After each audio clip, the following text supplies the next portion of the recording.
Alqoritma üçün maraqlı olan odur ki, buna çoxlu şərh gəlib. Buna daha çox insan bir-birinə göndərir. Bax, filan kəs neynədi deyə. Və bu formada olduğu üçün bu şəxslər də kifayət qədər milyonların qarşısına artıq çıxmağa başlayır. Milyonların qarşısına çıxdığı üçün biz bunu bizim belə deyək ki, o beyində də bir neçə bölgə var. Bizim ön beyin rahatlıqla fikirləşir ki, mən bu şəxsi bəyənmirəm, bu şəxs mənə uyğun deyil. Amma bizim arxa beyin, yəni biz ona köhnə beyin adlandırırıq.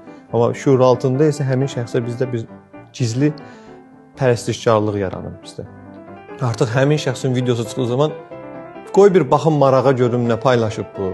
Marağa görün nədən yenə danışır bu şəxs deyərək həmin şəxsi artıq izləməyə başlayırıq. Hətta görürsünüz ki, onu izləməyə başlayıb follow eləyir həmin şəxsi. Bu kimi nüanslardır ki, biraz burada psixologiyanın təsiri var ki, həmin şəxsi əslində biz şuurlu şəkildə istəməsək belə, amma şuur altında həmin şəxsi artıq pərəstiş edirik.